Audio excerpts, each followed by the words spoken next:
Audi Murphy actor बनने से पहले सैनिक थे। वो जब अमेरिकी सेना में मेजर थे तब उन्होंने 44 फिल्मों में बतौर हीरो काम किया था। उन्हें अपनी बहादुरी की वजह से 33 मेडलों से सम्मानित किया गया था। आप उनकी जाबाजी का अंदाजा इसी बात से लगा सकते हैं कि दूसरे विश्व युद्ध के दौरान अकेले ही 50 जर्मन सैनिकों को घंटे भर में मौत के घाट उतार दिया था उन्होंने।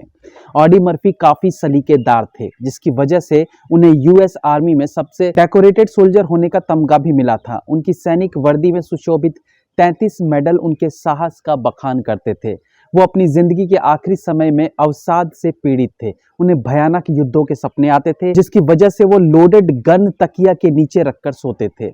वो यूएस आर्मी के काफी सम्मानित सैनिक थे, जो हॉर्स रेस में अपनी लगभग पूरी संपत्ति हार बैठे थे।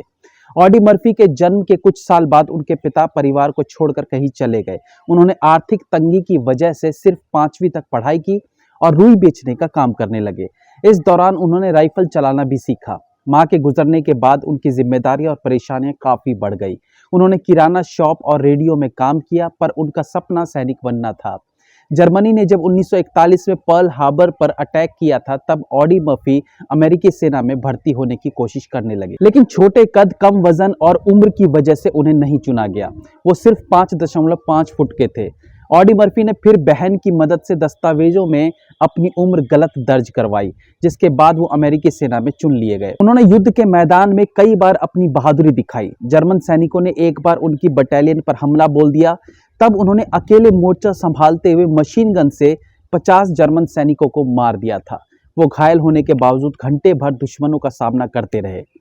मीडिया रिपोर्ट्स के मुताबिक लाइफ मैगजीन ने उन्हें 16 जुलाई 1954 को मोस्ट डेकोरेटेड सोल्जर बताया। प्रोड्यूसर और एक्टर जेम्स कैग्ने को ऑडी मर्फी में एक हीरो नजर आया।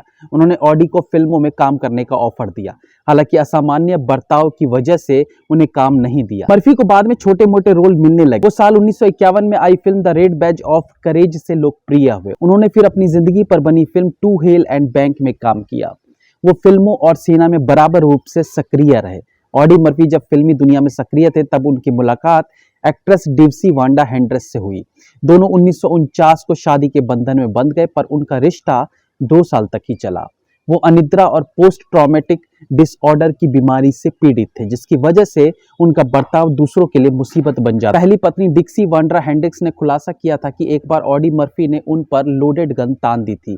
डिक्सी वांडा हेंड्रिक्स से तलाक के 4 दिन बाद ही ऑडी मर्फी ने एक पूर्व मेयर हॉस्टेस पामेला ओपन से विवाह कर लिया, जिनसे उनके 2 बेटे हुए। वे हॉर्स रेस पर बहुत पैसा लगाते थे, जिससे वो लगभग पूरी तरह से कंगाल हो गए थे। वो जब 45 साल के थे, तब एक प्लेन दुर्घटना में उनका निधन हो गया। कुछ मुख्य फिल्में जिनमें उन्होंने काम किया था वो थी 1949 की बैड बॉय, 1950 की kid from Texas, the duel at Silver Creek etcetera. इसी प्रकार की तमाम जानकारियों के लिए हमारे साथ जुड़े रहिए। नमस्कार।